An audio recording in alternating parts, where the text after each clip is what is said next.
बिस्मिल्लाहिर्रहमानिर्रहीम। अज़ीज़ तलबा, टॉपिक था हमारा ज़ुल्फ़िकार अली भुट्टो का दौरे हुकूमत।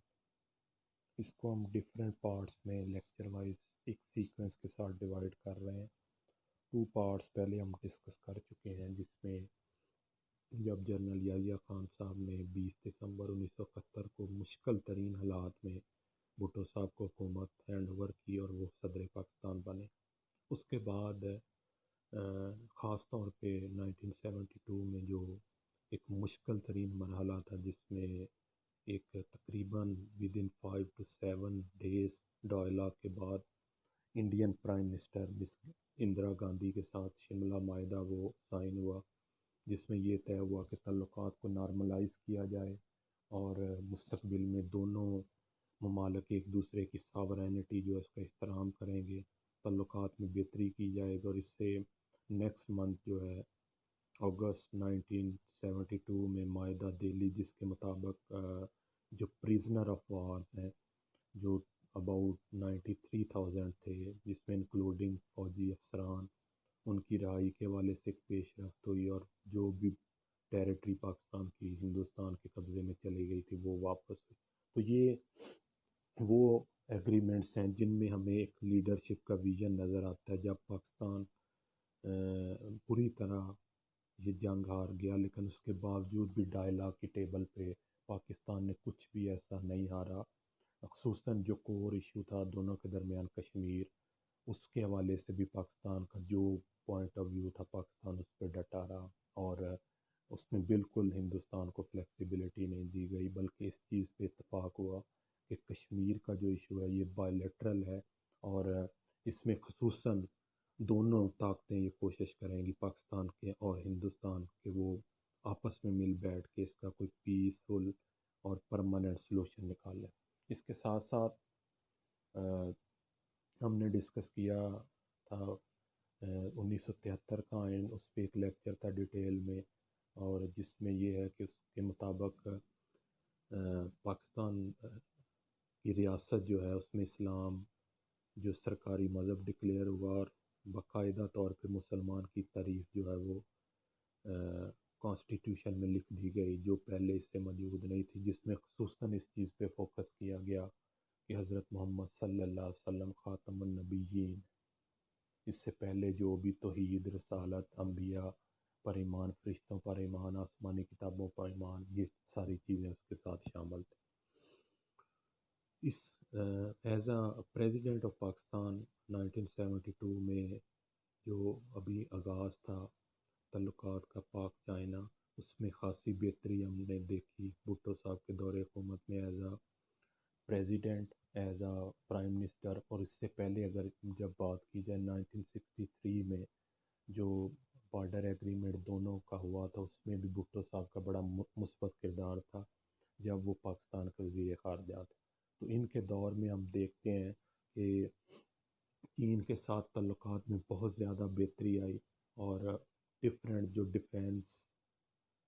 और ट्रेड एक्टिविटी के वाले से एग्रीमेंट्स हुए और दोनों में जो कॉपरेशन है दोनों ममालिक में उसमें ख़ासी बेहतरी आई। इसके साथ साथ 72 में ही इन्होंने नेशनलाइजेशन ऑफ इंडस्ट्रीज़ की, जिसमें बड़ी बड़ी इंडस्ट्रीज़ थी, स्टील की इंडस्ट्री थी, उसके अलावा केमिकल्स, उसके साथ साथ व्हीकल मैन्युफैक्चरिंग, जितनी भी अहम इंडस्ट्रीज़ थी उसको नेशनलाइजेशन करके लेबर पॉलिसी दी गई, जिसमें लेबर जो है यूनियन बनाई गए, उसके साथ मज़दूरों के प्रॉपर राइट्स उनको दिए गए और उसके अलावा पेंशन, उनकी मराहत में इजाफ़ा, और अगर दौराने वर्क किसी की किसी भी वजूहत की बिना पे मौत हो जाती तो उसे बोनस दिया जाएगा और उसके अलावा उसको पेंशन मिलेगी और उसकी फैमिली को ग्रेजुटी और प्रोटेक्शन देगी। ये बहुत अच्छे इकदाम थे। इसके साथ साथ 1972 में जितने अहम एजुकेशन पॉलिसी दी गई और जितने अहम एजुकेशनल इंस्टीट्यूशन हैं उनको नेशनलाइज किया गया इसी ड्यूरेशन में। और उसके साथ साथ ये था कि मैट्रिक तक जो एजुकेशन है वो सब के लिए फ्री है। उसके अलावा जो देहात और शहरों में 50,000 पब्लिक लाइब्रेरीज़ कायम की जाए, اس کے علاوہ کھیلوں کے لیے اسپورٹس ٹرسٹ قائم کیے جائیں گے، اور اس کے ساتھ ساتھ NCC جو ہے وہ قائم کی جائے گی، اور جس میں خصوصاً انٹرمیڈیٹ کے جو اسٹوڈنٹس ہیں ان کو سب کو کے لیے عسکری تربیت کی جو ٹریننگ ہے وہ لازمی ہوگی۔ تو یہ بڑے اچھے اقدامات تھے جو ان کے دور حکومت میں کیے گئے۔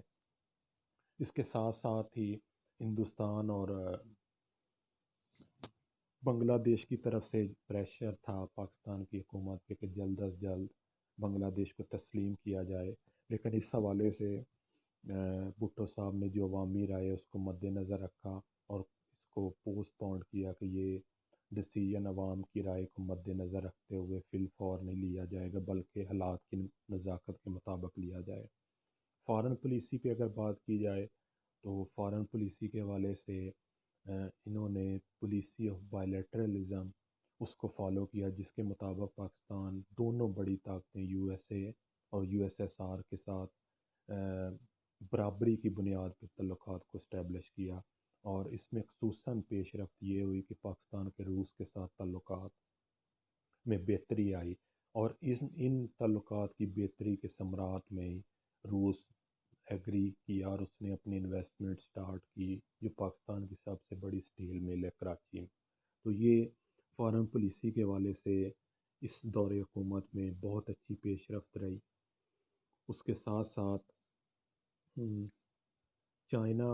کے ساتھ تعلقات کو ہم پہلے ذکر کر چکے ہیں۔ 1972 میں بھٹو صاحب ایز اے پریزیڈنٹ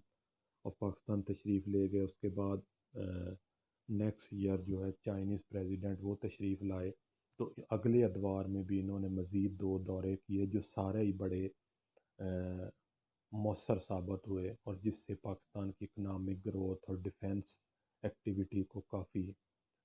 جو ہے بوسٹ ملا۔ اس کے بعد 1974 کی بات اگر ہم کریں تو 1974 میں پھر بھٹو صاحب چائنا تشریف لے گئے۔ یہ وہی سال تھا جب ہندوستان نے ایٹمی دھماکے کیے، تو اس کے بعد انہوں نے یہ پراپر طور پہ یہ انیشیٹو لیا، مشکل انیشیٹو تھا، اس میں اسپیشلی ویسٹرن کنٹری اور پرٹیکولرلی جو امریکہ کا بڑا پریشر تھا کہ پاکستان ایٹمی ٹیکنالوجی کے حصول کے لیے جو بھی انیشیٹو ہے وہ ہرگز نہیں لے گا، اور انہوں نے بہت زیادہ پریشرائز کیا، لیکن اس کے باوجود بھٹو صاحب اس پہ کلیئر رہے، اور انہوں نے عسکری قیادت کو اعتماد میں لینے کے بعد یہ سٹیپ لیا کہ پاکستان ہر صورت میں جو ہے اپنا ایٹمی پروگرام جو ہے اس کو سٹارٹ کرے۔